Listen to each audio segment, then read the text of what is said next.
François Birchler, je suis le président de l'association Tous dans le même bateau, qui est au Sable d'Olonne depuis 2014.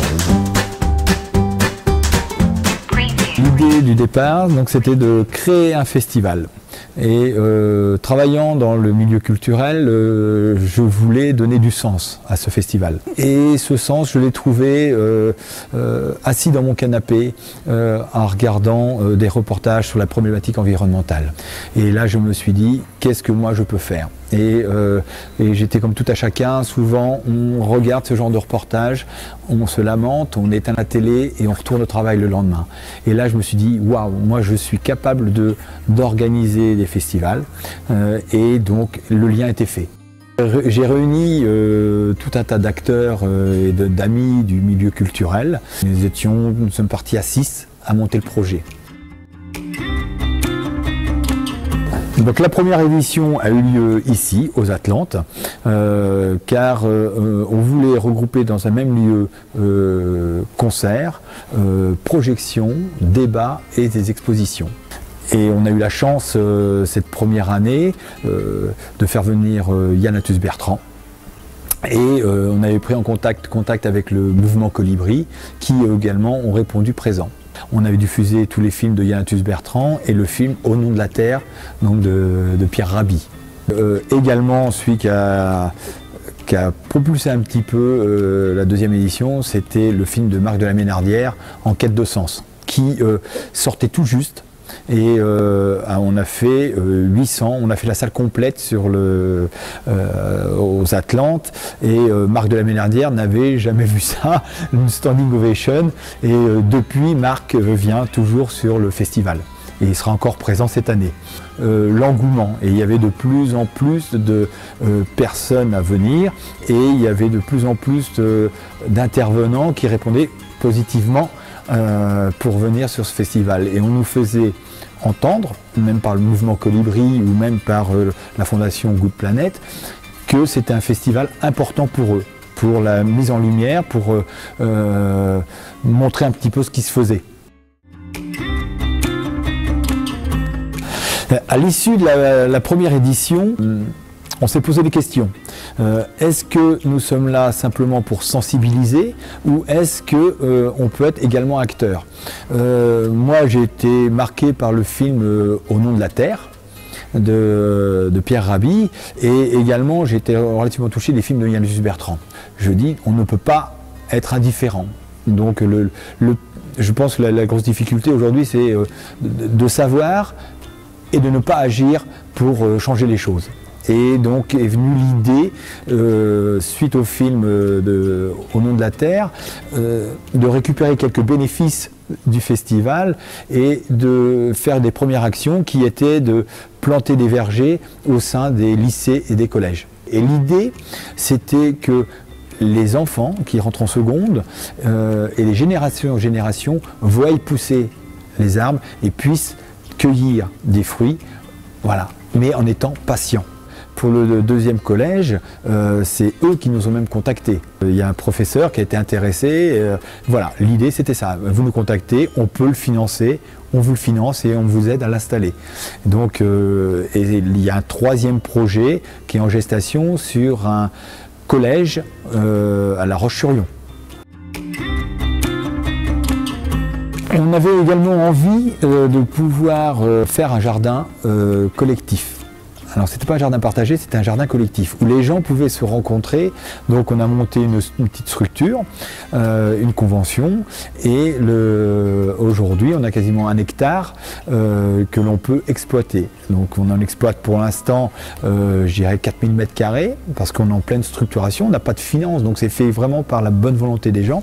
Et c'est un jardin collectif où les gens peuvent se former à la permaculture.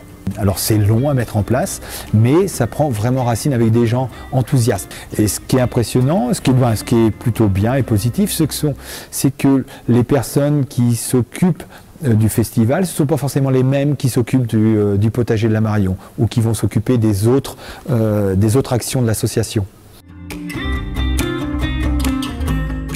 suite à la problématique qu'on a au niveau de nos océans, eh ben, c'est toujours pareil. Est-ce que je peux changer ma façon de consommer? Et l'idée, c'était que via un réseau de connaissances, on lance une petite semaine sans plastique. Et chacun se lance ce petit challenge de diminuer et de devoir supprimer ses consommations de plastique pendant une semaine. Et on s'aperçoit que c'est compliqué, c'est très compliqué, mais de semaine en semaine, donc en 3 ans de temps, les gens qui suivent cette semaine-là ont vu leur épicerie complètement se transformer. Ça veut dire qu'il y a beaucoup plus de vrac, voilà, on consomme un peu différemment, et cette semaine est de plus en plus facile pour ceux qui la suivent et qui se lancent ce challenge. On a décidé de travailler sur 3 axes. Le premier axe, c'était l'océan, parce que étant au Sable d'Olonne, au bord de la mer, c'est vraiment une des problématiques, et je pense que ça sera la grosse problématique des années à venir. Donc on avait appelé l'océan le reflet d'un désordre annoncé. Hein, donc ça c'est un peu la thématique du samedi où on va pouvoir parler de la problématique de la pêche et surtout de la problématique de la pollution des océans. Hein, donc on va avoir le samedi 2 intervenants. Donc on a l'association Bloom qui va venir, c'est l'association qui a réussi à faire interdire la pêche électrique au niveau de l'Europe. Ils ont été enthousiastes à l'idée de venir. Il y aura même une rencontre avec des marins pêcheurs, hein, une table ronde qui se fera le dimanche et apparemment chacun est heureux de pouvoir discuter de toutes ces problématiques. Le dimanche on sera plutôt sur la terre avec toutes les problématiques sur des pesticides. On va faire les problématiques des graines. Venir Marie-Monique Robin, qui revient pour la 2e fois sur le festival. On a 2 médecins du CRIGEN et des chercheurs qui vont venir parler sur les perturbateurs endocriniens. Nous allons avoir également des projections de films L'éveil de la permaculture, donc avec Adrien Pellet, le réalisateur qui sera présent sur le festival. Nous allons également avoir l'association Cocopelli, qui est certainement une des premières associations à lutter pour les semences libres. Donc c'est son directeur de l'association qui sera présent également sur le festival. On va avoir également Marc de la Ménardière qui revient et on va rediffuser son film En quête de sens pour clôturer le festival. On s'est aperçu la première année son film a fait salle comble et je pense qu'il y a encore énormément de gens qui devraient voir ce film là et ça finira le festival et je pense qu'on va finir avec l'ensemble des intervenants sur le plateau. Alors comme le festival avait pour but de mettre en valeur, de mettre en évidence et en lumière des structures associatives ou des ONG nationales ou même locales, il nous était venu l'idée cette année de mettre en évidence un petit peu ce qui se faisait sur le territoire du département et également au niveau des ONG nationales. Donc on a eu l'idée de pouvoir créer un village des solutions. Donc on a convié tout un tas d'associations locales pour pouvoir venir exposer sur le parvis des Atlantes pendant les 3 jours. Donc l'idée c'est de faire un village qui va vivre pendant 3 jours. Et c'est pas encore fermé, ça veut dire que s'il y a des gens qui ont envie de pouvoir exposer, se montrer, nous sommes tout à fait ouverts à les accueillir, dans la limite des places disponibles.